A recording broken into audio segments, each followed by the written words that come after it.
I am so not feeling it today at all. I don't want to do this. I'm just, even really, I'm exhausted. I think I've been training too hard, man. But it's all right. It's one of the things. All right, go ahead. Go ahead. Yeah. So I'm tired. I'm sorry. I'm tired.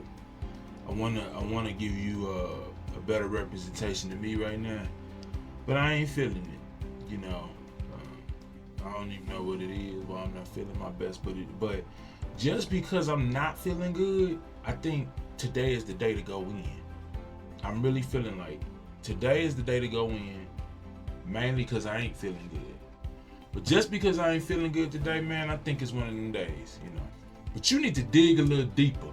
Find something. Find something deep within you to make you want to take it to the next level.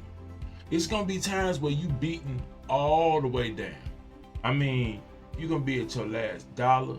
You're gonna be speechless. You're gonna be emotionally bankrupt. You're gonna feel like you ain't got no friends. You're gonna feel like you got too many enemies. You're not gonna have enough to eat. You ain't gonna have nothing to wear. And you don't even know what you're gonna do next. And you still gotta find something to be able to see it through, see it to the next day. And don't give up, don't quit. It's a poem that says, when life is beating you down a bit, rest if you must, but don't you quit. You know, we've been filled with so many great organisms in our body, right? And we don't understand it. Doctors are still trying to figure stuff out. Some of them will play like they know what they're talking about, but they ain't figured it all out yet. And in that, we have to learn where to pull from within ourselves. That's why it's so important to take time to learn yourself so you know what your limit is. You have a fake limit, and your fake limit is going to be the mediocrity that you settle for. When you think this is your best, but you don't know because you ain't never pushed past it. You have to continue to push and find what your real limit is. Dig deep and find something. Years ago, I still have back problems now and nerve damage and a ton of stuff. But I was having instances where I couldn't walk. I couldn't feel my feet, my legs, because I had 3 ruptured discs, 2 pinched nerves, and one of the ruptured discs cracked and it's still in there moving around somewhere. It's weird. I'm not a doctor. I may not even be describing it right. But then I suffered from degenerative disc disease as well, so I'm a big old dude, So you can imagine being massive at 6'7". I don't even know how much I weigh right now, but a whole lot. And where the part of my spine goes into my legs, it's like the tip is the size of a number 2 pencil. Yeah, that's crazy, right? So needless to say, I have a lot of issues, and I had even more years ago. And then I'm bigger up top. My upper body's bigger than my legs, but I was working back then, and I got up. I was working at a factory. It's hard labor, like hard. Like I'm talking about, you go to work and come home dead tired to the point where you couldn't even stand up. Like it didn't, and then the elements didn't even make it better. It was crazy. Imagine doing cardio for 4 to 8 hours, depending on whatever shift you had, with big boxes and just airplane landing gears. It was just ridiculous. Looking back. But anyway, I got up out of bed getting ready to go to the shift, and I took 2 steps, and I just hit the floor face first. Boom! I wasn't knocked unconscious, but it was like, and it was because my legs and my back just didn't work no more. Just stopped. It's like, nope. And it was some of the scariest shit I have ever experienced. And I've experienced a lot of shit, but it was terrifying. And back then, I still lived with my mama, but she wasn't there. She was at work. So I can't remember how old I was, but it was like 19 or 20 or something. So once I got a grip on what was happening, I didn't know. When I say I got a grip on what was happening, I got a grip on that I couldn't use my legs. And so I didn't know if I needed to call an ambulance. I didn't need to know. I didn't know none of that. So I had to, all I knew is I need help.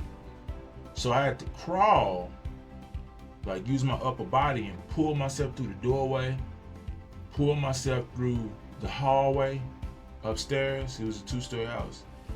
And then I was tired. My upper body was just tired because I'm a big dude pulling, like basically dragging my whole body. And I just rolled myself over and laid on my back and just stared at the ceiling and laid there because I couldn't do nothing because I got to the top of the steps, but I couldn't figure out how the hell am I going to get down these steps without being able to use my legs. Like, what? This is crazy. And it's even crazier when it just happens instantly, you know, so it's not even something I could prepare for or know that this is my reality. So I just laid there. And initially, I was too prideful to yell out for help because I'm thinking, this is embarrassing, scary, weird. I don't know what the hell. And even if I did yell for help, wasn't nobody gonna come help me. You know, I came up in a neighborhood where you mind your business. And something may go left, something may happen, but you mind your business. You don't, you know. So somebody in their house yelling for help or whatever, ain't nobody coming for real. That's just the reality. It's sad, but that's what's happening. And so I just laid there for hours. And my mama ended up coming home. And, you know, then I yelled for her help. And then she was like, what is going on here? And so, you know, because it kind of threw her off too. Like, well, what is this? And so I told her what was going on, and she really couldn't believe it, but she wasn't in shock. She wasn't caught up in that. She was in reaction mode. You know, she a soldier, so she's like, hey, well, we gotta deal with this. Let's figure it out. And she had me try some old Zen, you know, some old, I don't know what you could call it, but it helped. She had plastic bottles, like water bottles, soda bottles, and she filled them with hot water. And she had me put one behind my neck, behind my neck while I was laying on the floor. So I'm laying on my back faced up, put one behind my neck, one behind each wrist, one behind my lower back, and two behind my kneecaps. If I remember right, this is a long time. It's like 20 years ago maybe. And my body started to relax. I stopped panicking. She's like, you need to relax. And so I just laid there. I was like, well, ain't nothing else I can do. Let me just relax. I laid there, took a couple deep breaths, and then I can start to feel my feet, my toes, then my legs. It was excruciating now. My back was, now I'm in excruciating pain. Because at first I wasn't in excruciating pain, but now I'm in excruciating pain, but my back and my legs were working. And so I tried to get up. No, I couldn't do it. Wasn't strong enough. And she's like, no, just relax. She took the bottles back, put some more hot water in them, did it again. And eventually I could stand up. I was moving real slow. I was walking like I was about 90 years old. But I was able to come down those steps and sit in a chair. And after that, I went to the emergency room. And anyway, it was doctors. It was a bunch of extra stuff. But that's when I was diagnosed with the nerve damage and degenerative disc disease and the ruptured disc and just all kind of stuff. It was crazy. And after that, I had a couple other times where my back would just go out and then my legs would just go with it. So I would just be stuck. But luckily, I started to realize what was happening because it wouldn't just happen instantly anymore. I think I just didn't understand the warning signs before. But at this point, I had to I started knowing when my body was getting weak and when, you know, something was gonna hit the fan. And I had a high pain threshold so I could deal with the pain. It's just that when something's not working, when your mind is not controlling your limbs, I mean, what are you doing? My point of explaining this story to you is to understand that I had to dig a little deeper to even try. Pulling myself out of that room was one of the hardest things I had to do. Sometimes you have to react and dig deeper to get yourself in a better place. And when people can see what you're trying to do, if you're surrounded by good people, they'll help you. You know, it's a lot of people who don't want to give you a hand out, but it's a whole lot of people who will give you a hand up. You just got to give them a chance to understand what you're trying to do. And a lot of people out here saying, oh, they won't help me. Oh, they not. No. They ain't helping you because they don't get it. You got to give them something to see. Give them something to see. You have to do something to get people's attention. And once you got their attention, you got to put on the show. And once they're entertained, intrigued, captivated by it, engaged, now you ask for help. Because at least they can say, well, he's trying something. It may be stupid, but at least they get what you're trying to do. At least they know what they're helping. You got to look at it from their point of view. How can you ask somebody to help you do something and they don't even know what they're helping? But all that's on you. And so when you feel defeated, when you don't know what to do, when you're tired, when something happens to you, dig deeper and find something. Let me tell you about these gangsters. No, let's talk about them wannabe gangsters. You know, being a gangster ain't really hard. You know, you just got to take it to a level somebody else ain't trying to take it to. That's gangster. Go a step further. Whether it's violence, whether it's any kind of criminal act, that's gangster. But that ain't hard. All you have to do is just relinquish control of your emotions and your inhibitions and get stupid. There you go. Now you're a gangster. But to me, a real gangster is what do you do when gangster stuff happens to you?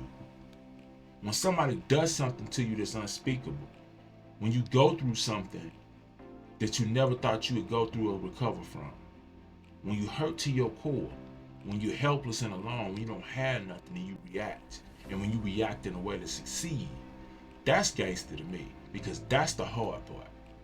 That's where you have to dig a little deeper and find something that nobody thought was in you and you may not even think was in you. And when you're able to dig and find that thing that's in you, now you start to know what your limit is. Now you start to know what's really, really there. Now you're starting to build grit. You're starting to build a different kind of character. You got to learn to scrape the bottom of the bowl. You know, when it's something that you really like, you know, some chocolate or cake batter when you was a kid or whatever, anything.